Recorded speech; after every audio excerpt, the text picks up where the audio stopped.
Bien, bonjour à toutes et à tous et bienvenue dans notre petit jardin laboratoire.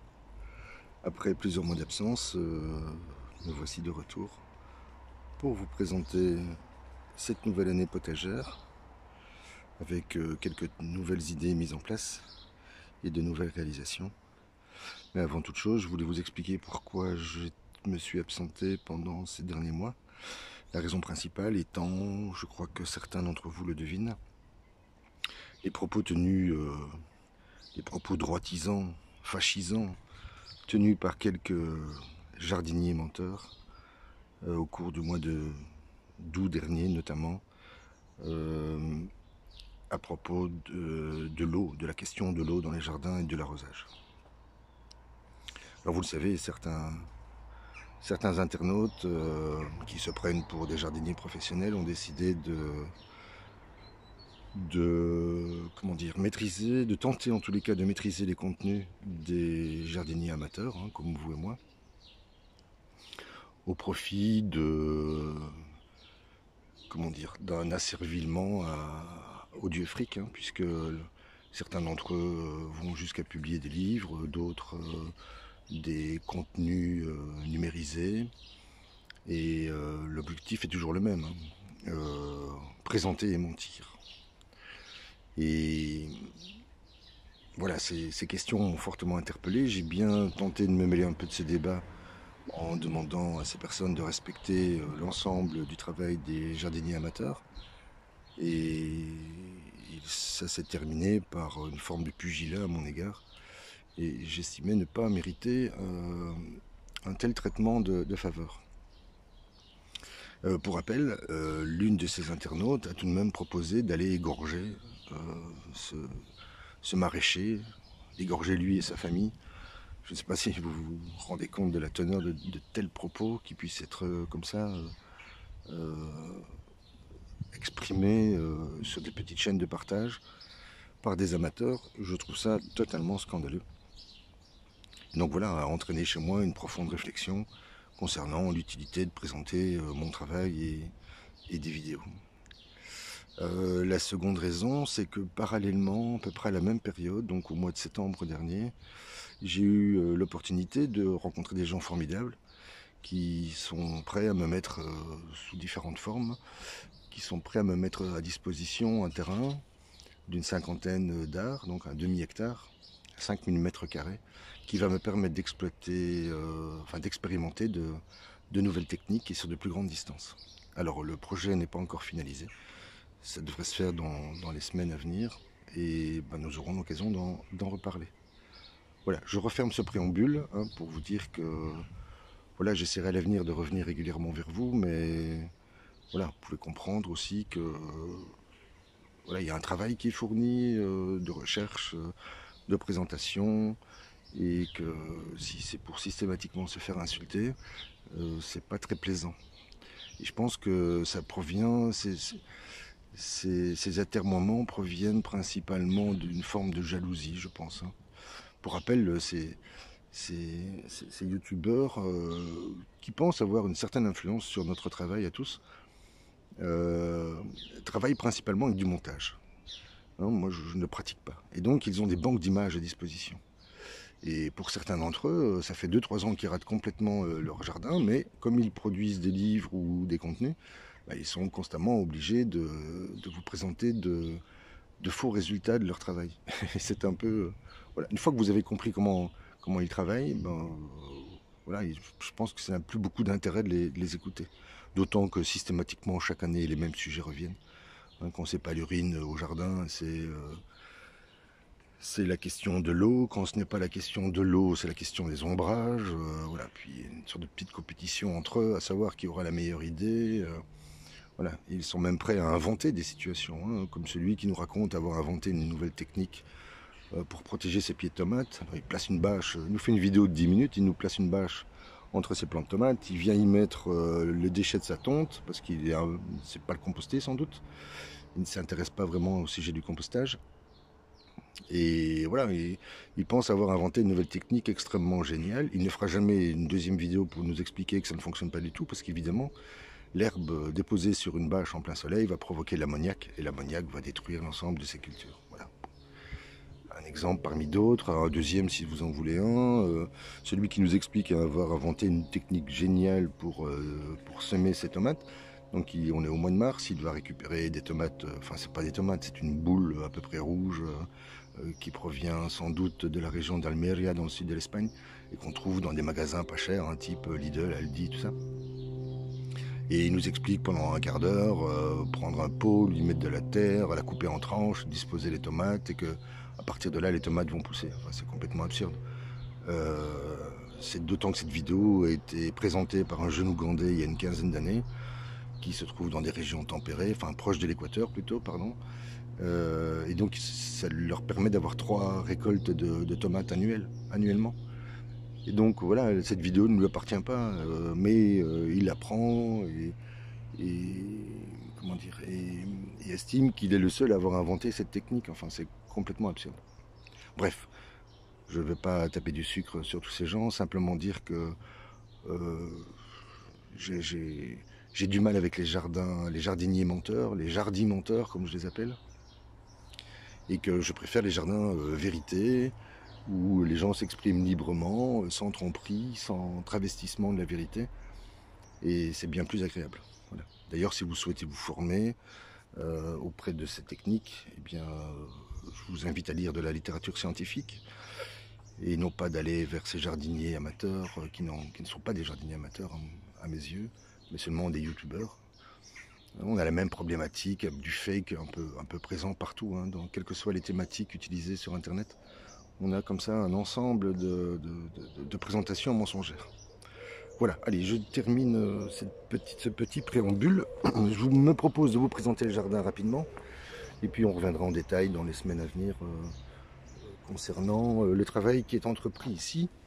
Un travail autour du non-arrosage du sol, grâce à ces sols qui sont reconstitués à base notamment de compost que vous voyez ici. Et en passage, je remercie Steven, il est venu réaliser ce dernier bac il y a 3 jours et je dois dire qu'il commence à maîtriser entièrement le process. Et il le fait bien. Voilà, différents types de plantes. Hein. Le persil a bien évidemment du mal dans ce sol carboné. Voilà, mais tandis que pour les autres plantes, hein, le basilic en particulier, tout comme la ciboulette ou les onumboules, ben, c'est plutôt réussi. Je fais un test également avec des courgettes, nous verrons ce que ça donnera. Ainsi qu'avec des poivrons. Car vous remarquerez quand même ces poivrons. Voilà, le premier est de belle taille, de belle couleur, et les autres ont un peu de mal. Donc c'est sans doute parce qu'ici dessous, nous avons une grande racine qui démarre là, oui, là où le sol rebondit un peu. Et c'est sans doute lié à la présence de cette racine. La ciboulette ici avec un autre mulch. Donc ici nous avons un mulch à base de feuilles de miscanthus déchirées. Et là nous avons un mulch à base d'un broyat principalement excusez-moi, je suis fatigué, de sapin. Donc c'est un broyat acide qui a été que j'ai retamisé. Voilà. L'idée c'est d'observer bien s'il y a de grandes différences dans toute cette famille de plantes, voir un peu comment elles se débrouillent. Oui, ici par exemple le basilic a un peu plus de mal. Tiens, je vous montre un céleri qui a maintenant 8 mois. Voilà. Je le laisse partir. Voilà, il fait plus de 2 mètres. Et voilà, c'est une belle surprise. Comme quoi, dans un sol reconstitué à base de carbone, il est possible sans arrosage, il est possible d'obtenir des plantes de qualité. Enfin, nous le verrons dans les semaines à venir. Ça, c'est un petit basilic gréco-apal. Je ne sais pas si vous le connaissez, c'est un basilic grec qui est excellent. Alors qu'ici, nous avons un géant d'Italie. Voilà. Ce sont toutes mes graines. Hein. Tout ce que vous voyez, ce sont mes graines. Et parce que dans le commerce, le basilic, par exemple, ils vous mettent 3 graines.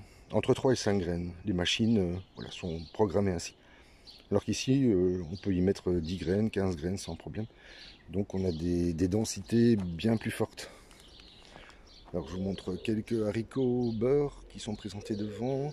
Ici du céleri blanc, céleri boule, avec du basilic, vous voyez, ça fonctionne très bien. Ici un jus de salade autour d'une tomate Blue Ozu. Tomate d'origine japonaise. voilà, voilà, qui devrait s'épanouir dans le temps. Un deuxième jeu de salade a été replacé ici. Elles ont été placées le 11 juin, celles-ci. Voilà, ça se passe plutôt bien. Je vous montre cette planche avec une dizaine de plants de tomates. Et alors je teste également des plants de tomates directement dans mon sol, préparé là depuis maintenant 3 ans. Voilà, nous verrons ce que ça donnera. De mémoire, ce sont des Black Cherry qui est là-bas derrière. Bon, alors je poursuis rapidement des pommes de terre cette année qui remplacent les courgettes de l'an dernier. Donc la planche a été reconstituée à base de crottins de cheval. Et elles ont été placées dans une bâche que j'ai perforée par endroits pour y laisser partir les pommes de terre. Ici, cette variété, cette année, j'avais placé là-bas des Obama, rappelez-vous, et cette année, j'y ai placé des Binch. Voilà, le danger de travailler avec la Binch, c'est sa grande fragilité au mildiou. Voilà, nous verrons ce que ça donnera. Une nouvelle planche réalisée donc avec ce mulch, qui est vraiment très intéressant. Enfin, pour l'instant, je teste les hauteurs qui sont souhaitables pour obtenir une belle rétention d'eau, enfin une grande rétention d'eau. Nous verrons ce que ça donnera. Il y a des planches qui sont totalement abîmées, retournées par les oiseaux, parce que j'y avais placé un certain nombre de graines de fleurs, et je pense que c'est ce qui les a intéressés dans un premier temps. Ils sont donc venus les dévorer. Alors je ne fais plus comme l'an passé, je place des plants alternativement, ça donne de jolies couleurs dans le jardin. Non, cette année j'ai décidé de les placer par série et par famille. Ici nous avons de la Roma. Voilà, les premières tomates sont présentes un peu partout. Des Roma qui serviront principalement à la réalisation de sauces, de passate. Ici nous avons la famille de la San Marzano.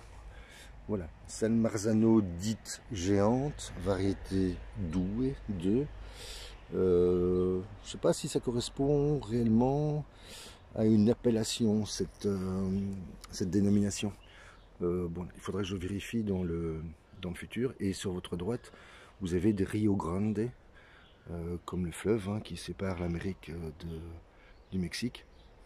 Et nous verrons ce que ça donnera. C'est une tomate également destinée à la préparation de sauce. J'ai la Roma et j'ai la Super Roma qui est ici. Voilà. Qui démarre tout doucement. Il faut dire que nous avons 5 semaines de retard dans la plantation. En cause les conditions météo difficiles de ce début d'année. La fraiseraie qui est bien épuisée, la fraiseraie mère, qui va me servir à réaliser avec l'Estolon de nouveaux plants cette année. Voilà, elle va être complètement nettoyée, ce sera dans les mois à venir. Toujours dans ces structures pyramidales reliées, un jeu d'une dizaine de plants de nouvelles variétés, comme chaque année, j'aime les expérimenter. Je ne sais pas si vous les connaissez. La persimone, voilà, qui va donner de belles tomates rondes. La Yellow Brandywine, que vous connaissez sûrement, une tomate américaine. Voilà. Les tétons de Vénus, vous connaissez sûrement celle-ci, elle est un peu plus connue. Ouais. Elle donne de jolies tomates goûteuses, bien très goûteuses même. La Big Yellow, donc la grosse jaune, dont le plant a été sectionné par un oiseau. Et je me suis dit que je la garderais bien ainsi, je vais la faire démarrer sur deux branches. Donc c'est pour ça que c'est important de ne pas retirer trop vite vos gourmands. Ça vous permet de réaliser ceci et de sauver un plant en cas de problématique. Là c'est la Summer, je ne sais pas si vous la connaissez. Voilà, et je termine avec la Dorothy, nouvelle variété encore. Voilà, nous testons cette année ici également que nous avons divisé pour essayer d'augmenter un peu la production. Alors rapidement, sur votre gauche, vous vous souvenez que j'y ai placé l'an dernier des griffes d'asperges. Bien voilà, les premières sont déjà apparues. Et donc nous avons de l'asperge, nous avons du céleri branche et j'y ai placé quelques plants de melons cette année et de courgettes. Bon, nous verrons ce que ça donnera. Ce n'est pas l'endroit le plus ensoleillé du jardin. Mais cette année, nous allons peut-être manger des raisins. Je ne sais pas si vous devinez le nombre de grappes que l'on va avoir. Alors ce ne sont pas des raisins de grande taille, hein. Des grappes assez serrées, un peu comme sur ce modèle-ci. Ouais, c'est du raisin de table à déguster à volonté, je l'espère. Bon, je ne suis pas certain du résultat, hein. Nous verrons bien. Cette vigne est dans sa deuxième année. La première année, je l'ai laissée courir, hein, en la guidant de part et d'autre. Voilà, nous verrons cette année-ci, cette deuxième année, elle produit enfin. Voilà, le bois est d'une belle taille. Voilà. Tendance à se craqueler évidemment durant l'hiver. Et bien évidemment sans arrosage. Rapidement, le joli bleuet. C'est important d'en avoir dans son jardin, ça attire énormément les insectes. Et notamment les abeilles sauvages ainsi que les bourdons. Mais cette année, je ne sais pas si vous faites la même observation que moi. Alors j'ai vu un papillon cette année pour l'instant. Un papillon vulcain, vous savez, qui a des ailes oranges et noires avec des petits points blancs. Et alors les insectes, j'en vois pas énormément. C'est même inquiétant d'ailleurs. Enfin, on nous explique, les scientifiques nous expliquent que nous avons perdu 60% des insectes en 20 ans, et ainsi que 40% des oiseaux. Donc je ne sais pas ce que l'avenir nous réserve comme mauvaise surprise. Alors ici, dans cette petite serre pépinière, voilà le résultat des plantations qui ont été mises en place début mai, donc non qu'un mois et demi. Pardon, non, mi-avril. Voilà, j'ai quand même tenté le coup. Voilà, ici ça devrait bien se passer également. J'ai seulement eu un gros ennui avec un rat qui durant tout l'hiver est venu manger ce qu'il y avait dans ce petit jardin et notamment dans cette petite serre pépinière. Et je vous avoue que voilà, j'ai eu du mal à m'en débarrasser. Vous remarquerez que l'olivier a disparu. Il n'a pas résisté à l'hiver. Le bois a éclaté sous l'effet du gel. Il faut dire que nous avons eu une dizaine de journées à moins 12. Enfin, moins 9 ressenti, moins 12 avec l'effet du vent. Et ça a été le coup de grâce, je pense. Pour un olivier qui, normalement, dans nos régions, peut résister à moins 12. Mais évidemment, sans doute pas sous l'influence de ces vents tempétueux. Le basilic maison, hein, comme pratiquement tout ce que vous voyez dans ce petit jardin. Tout est maison, hein, les graines, on va de la graine à l'assiette, hein, quand c'est possible. Il y a bien pour quelques salades que je n'ai pas toujours l'occasion d'en refaire. Et voilà, donc il m'arrive parfois de mettre la main au portefeuille. Mais sinon, dans l'ensemble, voilà, tous les plants sont produits ici, hein, dans cette petite serre pépinière. Allez, je ne vais peut-être pas insister aujourd'hui sur l'ensemble du jardin. On y reviendra en détail dans les semaines à venir. J'essaierai d'être un peu plus régulier. J'ai installé ici une nouvelle structure cette année, puisque l'an dernier à cet endroit, ça a poussé. Enfin, les résultats de production n'ont pas été exceptionnels. Ici, voilà, j'ai réussi à trouver des barrières ERAS pas trop chères, 30 € pièce pour être précis, au lieu d'une centaine d'euros plus TVA. Et donc, voilà, j'en suis bien content. Et donc ici, j'y ai placé des tomates également, vu leur taille, hein, vous les devinez, sont les tomates cerises. Les oignons Ishikura, je vous montre. Voilà, ça se passe très bien. De même qu'ici, hein, les fameuses tomates Costuletto di Fiorentino, les côtelets de Florence. Pourquoi côtelets? Eh bien, voici. Et ce sont celles qui ont servi à réaliser les fausses tomates cœur de bœuf. Celles qu'on vous vend dans les grandes surfaces et qui n'ont absolument aucun goût. Voilà quelques choux, choux-fleurs et choux brocolis, je ne sais pas si vous devinez leur taille. Alors ici aussi, l'expérience menée 2 années de suite dans un même sol avec les mêmes types de plants. Et ben vous voyez que ça fonctionne, hein. Donc ceux qui vous disent qu'il faut absolument organiser les jachères et faire tourner les plantations par rotation, ben, je ne suis pas certain qu'ils ont tout à fait raison. Alors si j'étais sur un système productif à plus large échelle, je ne prendrais pas le risque sans doute de les remettre au même endroit chaque année. Mais ici, il n'y a eu aucun amendement dans le sol. Et vous voyez que le résultat de production est plutôt satisfaisant. Bien. Je crois que je vais vous laisser ici. Je vous ai déjà embêté un peu trop longtemps.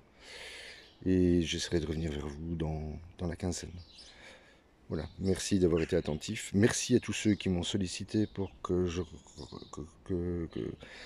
remette à disposition ces petits jardins. Et voilà, et je vous dis à bientôt. Belle journée à tous.